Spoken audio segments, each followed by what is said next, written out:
मेरा नाम है मेहरुनिशा।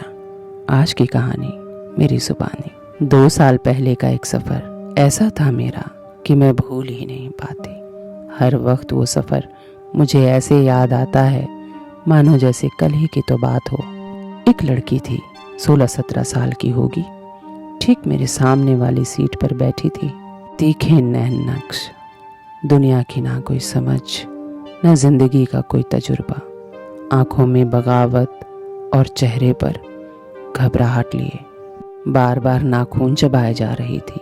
वो अपना एक पैर मुसलसल हिलाए जा रही थी। ट्रेन जब भी स्लो होती उसके चेहरे का रंग फीका पड़ जाता। वो घबरा घबरा कर खिड़कियां निहारती और चेहरे को रुमाल से ढक लेती, मानो जैसे किसी से छुप रही हो। वो मेरे सामने बैठी थी तो मेरी नज़र उसको देखते ही जा रही थी।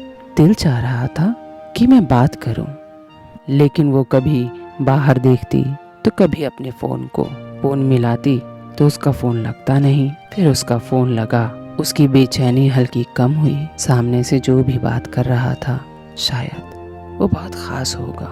फिर अचानक उसके फ़ोन की बैटरी ख़त्म हो गई। फिर उसने नाखून चबाना शुरू कर दिया, पैर हिलाना शुरू कर दिया। उसने इधर उधर देखा, मानो जैसे कुछ ढूंढ रही हो। उसकी नज़र मुझ पर पड़ी। मैं उसे बहुत देर से देख रही थी। उसने मुझसे बोला, सुनिए, क्या आपके पास इसका चार्जर होगा? इत्तेफाक से मेरा भी वही फ़ोन था तो मैंने हाँ में सर हिला दिया। जब मैं उसके लिए बैग से चार्जर निकाल रही थी तो उसने पूछा, ये कौन सी जगह है? जब मैंने उसे जगह बताई तो उसने अपने फ़ोन से सिम निकाला और उसे तोड़कर फेंक दिया और दूसरा सिम डालकर फ़ोन को चार्जिंग पर लगा दिया और बिल्कुल फ़ोन के पास ही बैठ गई। वो मेरी सीट थी। वो इतना गुम थी अपनी बेचैनियों में कि उसे पता ही नहीं चला कि वो कहाँ बैठी है। थोड़ी देर हुई, फिर उसका फ़ोन थोड़ा चार्ज हुआ। उसने फ़ोन निकाला और मेरे सामने बैठ गई। अब मुझसे रहा नहीं जा रहा था बिना उससे पूछे उसकी परेशानी और उसकी बेचैनियों को देखकर। तो मैंने पूछ ही लिया, क्या तुम परेशान हो? क्या मैं तुम्हारी कुछ मदद कर सकती हूँ? उसने सर हिलाते हुए कहा, नहीं, मैं ठीक हूँ। लेकिन वो इतनी छोटी बच्ची, मुझसे रहा नहीं जा रहा था। मैंने उसे फिर से कहा कि तुम डरी हुई हो, मैं तुम्हारी मदद कर सकती हूँ। तो उसने मुझे घूर के देखा। 16-17 साल के बच्चों को डील करना आसान नहीं होता। मुझे लगा कहीं वो बोगी से ही ना चली जाए, तो मैंने उसे भरोसा दिलाते हुए कहा, मैं भी अकेले ही सफ़र कर रही हूँ। जब मैं तुम्हारी उम्र की थी तो मुझे भी बहुत डर लगता था कहीं अकेले आने जाने में। तुम डरो नहीं, मुझसे बात करो, देखना सफ़र कितनी जल्दी ख़त्म हो जाएगा, तुम्हें पता भी नहीं चलेगा। वो मुझे सुन रही थी। फिर थोड़ी देर में बोली, मुझे आने वाले स्टेशन पर उतरना है। मैंने जल्दी से कहा, अरे वाह, मुझे भी वहीं उतरना है। हालांकि मेरा वो स्टेशन नहीं था, मगर उस लड़की को यूं अकेला छोड़ना मुझे कुछ ठीक नहीं लग रहा था। अभी उस स्टेशन को आने में बहुत देर थी। उससे पहले मुझे जानना था कि वो आखिर अकेले इतनी परेशान जा कहाँ रही है। अब मुझे उससे दोस्ती करनी थी ताकि मैं उसके मन में चल रहे घटनाओं को सही तरह से समझ पाऊँ। अब उससे बात करते थोड़ी देर हो गई थी तो मैंने पूछा कि तुम जा कहाँ रही हो और अकेली क्यों हो? उसने बताया कि मैं शादी करने जा रही हूँ। मेरा बॉयफ्रेंड मुझे लेने आने वाला है स्टेशन पर और हम शादी करेंगे। तो मैंने फिर पूछा, क्या उम्र है तुम्हारी? उसने लड़खड़ाते हुए कहा, 21 साल। नहीं, 25 साल। मैं समझ गई, वो झूठ बोल रही है। उसकी उम्र 18 की भी नहीं है। कहीं वो घबरा ना जाए तो मैंने बात काटते हुए कहा, अरे वाह, अच्छा ये तो अच्छी बात है। नई ज़िंदगी तुम्हें मुबारक हो, लेकिन बड़ों के आशीर्वाद के बिना तुम्हें नई ज़िंदगी शुरू नहीं करनी चाहिए। कम से कम अपनी माँ को एक फ़ोन कर लो, उन्हें बता दो कि तुम नई ज़िंदगी शुरू करने जा रही हो। तो वो कहने लगी, नहीं, आपको पता नहीं है, मेरी माँ और मेरे पापा मुझे कभी शादी नहीं करने देंगे। वो मुझसे बचने लगी।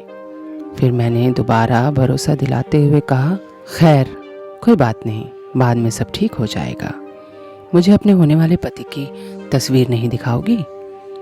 तुम्हारे फ़ोन में तो होगी ही, मुझे दिखाओ और अपनी कहानी बताओ। और कब मिली, कैसे मिली, कुछ बताओ।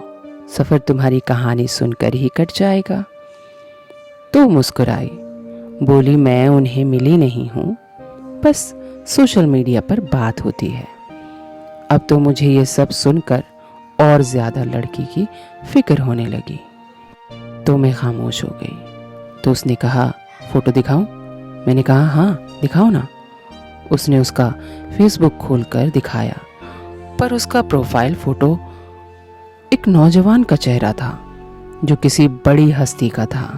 अब मुझे यकीन हो गया था कि इसकी उम्र 16-17 साल से ज़्यादा है ही नहीं। मैंने उस आदमी का प्रोफाइल चेक किया तो उसमें कोई ज़्यादा तस्वीर नहीं थी। 5 साल पुराना एक पोस्ट था जिसमें लिखा था, मेरा जीवन मेरे 2 बच्चों के नाम। अब मुझे उसकी इतनी फिक्र हो गई कि मैं एक एक लम्हा उसको बचाने की कोशिश करने लगी। अब तो वो बेफिक्र होकर मुझे सब कुछ बता रही थी, सब कुछ बता देना चाहती थी। फिर उसने बताना शुरू किया। 8 महीने पहले मिले फेसबुक पे, वो मुझसे बात करता था। फिर हमने नंबर बदल लिया, हम फ़ोन पर बात करने लगे।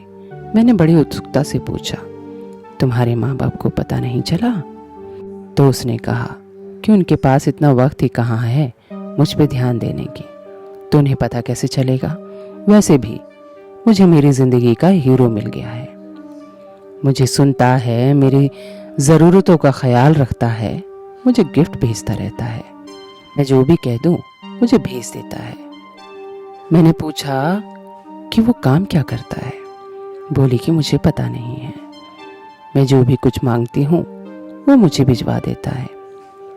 मैंने पूछा और क्या क्या जानती हो उसके बारे में? वो बोली उसने ज़्यादा कुछ नहीं बताया अपने बारे में, बस मुझसे प्यार करता है और मुझसे शादी कर रहा है।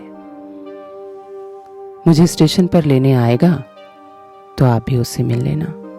अब मैं स्टेशन आने का इंतज़ार कर रही थी। जब स्टेशन आया तो उतरी। उसने फ़ोन किया, वो कहीं और था। ढूंढता हुआ उसे आया। जब मैंने उसे देखा तो 35-40 साल का आदमी और ये 16-17 साल की बच्ची, मेरे तो होश ही उड़ गए। मुझसे नजरें मिलाते ही वो उसे स्टेशन पर छोड़कर भाग गया। वो उसे रोकती रही पर वो रुका ही नहीं, और वो लड़की उसे चिल्लाती रही, रोकती रही, आवाज़ें देती रही। मैं उसका हाथ पकड़कर सामने एक बेंच था उस पर बैठ गई और सोचने लगी कि ऐसा क्या कहा होगा उस आदमी ने कि एक बच्ची अपना घर परिवार सब कुछ छोड़कर इतनी दूर एक अजनबी के भरोसे आ गई। इसी सोच में मैं गुम हो गई। और वो भागा क्यों?